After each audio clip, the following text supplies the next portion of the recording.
Mainly, we had a good musical instructors during the time of 92 to 96, and they were very pronounced. They strived to make good musicians at all times. And when you came there, you had to have your head on right. If you didn't, then they would cast you aside. There was a lot of time in the music room, out on the stadium grounds when they were preparing for football games and things like that. But the teaching, I think, was the main factor that we had so many good musicians, because they were very dedicated, the teachers were. And if you would stay late, they would tutor you even more. If you showed a promise, Oh, they were good.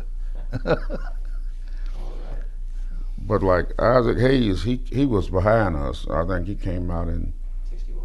Yeah, 61 exactly. And he was raised by his grandmother. He was very poor. Very poor. Didn't have a lot. Didn't have shoes. Didn't have clothing.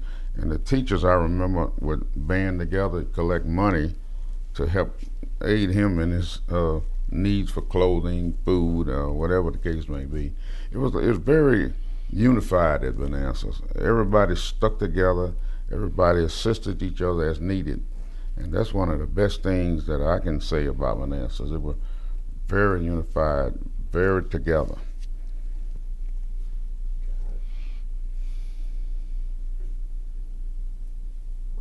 And one of the things I can say about the teachers, I don't know how it happens nowadays, but they would call your parents in a heartbeat after you screw up or do something that was inadequate.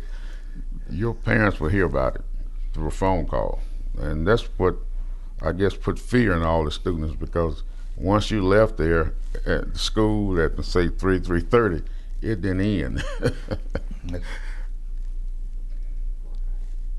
Any of you guys got any questions to ask them? Y'all good? Oh, we're good. I was gonna ask, is there anything you guys want to talk? Are there any other musicians that I have left out that y'all remember? Well, James No, probably not at the have moment. bit of knowledge. No, at the moment I can't think of it. I got so many albums I haven't been in years. Right. Well, I think that's pretty much the. You want to ask about like civil rights movement? Yeah, absolutely. Yeah, the civil rights movement I was talking about before.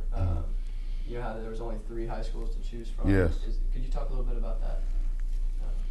Well, depending on the part of town you lived in, like South was Booker T, Orange Mound area was Melrose, Right. and then naturally North Memphis was Manassas. And all 3 schools were very competitive. Football, track. One of the things I liked about Booker T was the fact that they had vocational schools, which was rare back in those days.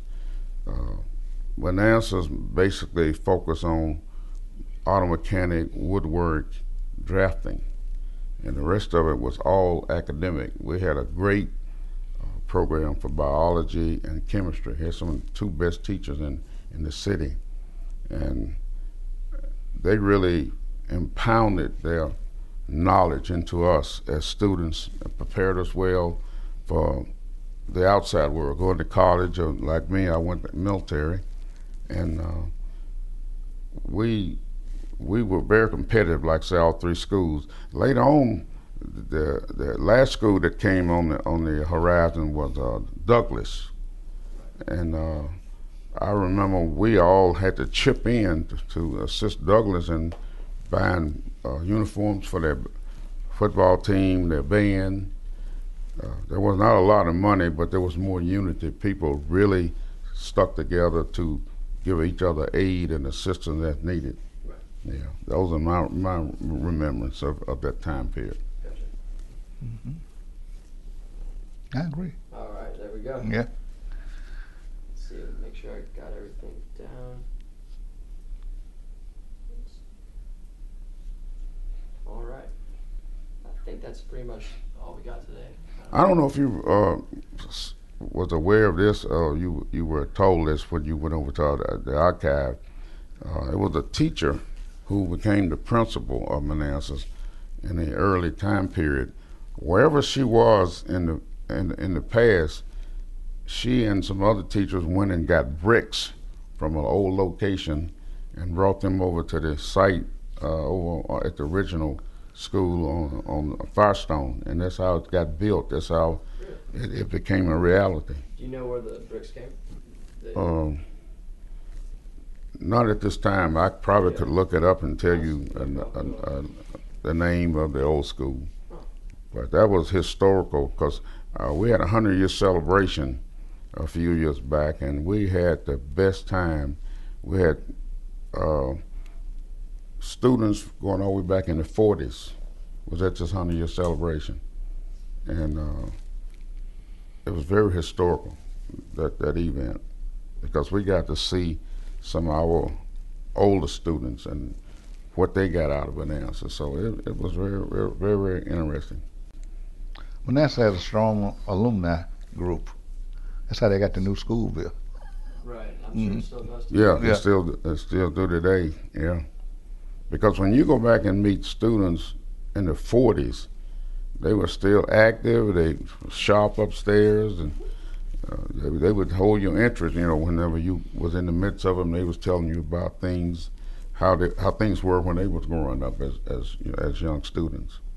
So the history of Manassas has continued, but nowadays I think that the attendance-ship is falling because that area around Manassas is sort of deteriorating. And then when they built Northside High, that took away some of the population of students that used to attend Manassas. Right. So our attendance-ship is really falling to the point they say the school may have to eventually close. I don't know how accurate it is, but that's some of the scuttlebutt that's going around. Yeah. Could you talk about the neighborhood back? The neighborhood. Back around. Well, back like in the day, you mean the neighborhood that surrounds Manassas? Right, during your time. Back, Yeah. Klondike and New Chicago. And things like that. It was territorial sometimes. The guys didn't like you coming over on their turf to date their the girls that live in the neighborhood. That was one bad situation. But on the whole, neighborhoods was like a village. If you were outside and one of the neighbors told you or saw you doing something that was inappropriate, they corrected you and they told you what to do and how to do, and you obeyed them because you knew that if that got back home, you were in trouble a second time. So I remember that we used to have party lines back in the day. You would have a certain ring which signified was someone calling you. Like if you know somebody was on the line, you could pick up and listen, or you could ask them if they would mind shortening the call because you had to use the phone. It was real unified back in the days. Everybody loved their neighborhood. There was a lot of pride. Parents took pride in their students. You sit at the dinner table as a family. Nowadays, everybody goes separate ways. They get a tray and go here and there. It wasn't like that growing up. You sit down, you talk about what your day was like. Your parents engaged in a conversation with you and listened to you. And when you knew that your family cared, you best do good when you got out there, because it would come back home in a heartbeat if you were out there not being good manners, I should say, striving to do good at all times, because the eyes for the neighborhood was on you at all times. It seemed like there were a lot of businesses that, from what all the reading and you're right. We had a lot of mom and pop stores coming up. Well, we had Firestone right across from Manassas. Yeah. You had Bruce up the street. Yeah, Bruce. We had a lot of Stewart potato chips. There was a lot of things right around that area. It seemed like it supported the neighborhood. Right. It supported the neighborhood because we had baseball, which was real active during the summer months, and every little store sponsored a team with equipment, uniforms, and all. And there was a lot of activities going on. You know, you didn't have time to get out and be too mischievous because you had different programs that was there for you to engage in, Right. and that was real helpful. Now we used the word beer garden back in the day, which is cafe, beer garden. If you stayed clear of those places on Friday and Saturday, you were okay. That's where all your trouble brewed back in those days, when you engaged in going to the beer garden, as they called it. So those were the vices. And the pool rooms, we couldn't go in pool rooms. That was a no-no. So pool rooms and cafes and beer gardens, that was off limits. Yeah.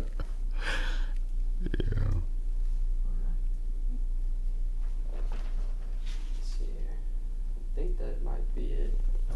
All Appreciate right. you guys coming out today and sharing your stories and your experiences. We appreciate you having us. It means a lot. Yeah. Correct. Hope that we provided you some good information. Absolutely, very much did. Yeah. And the Crossroads team is going to put this up on the and archive it for the college. So you Okay. guys are Great. okay with that. Yes, most definitely. All right. All right. Well, I appreciate it. Well, thank you.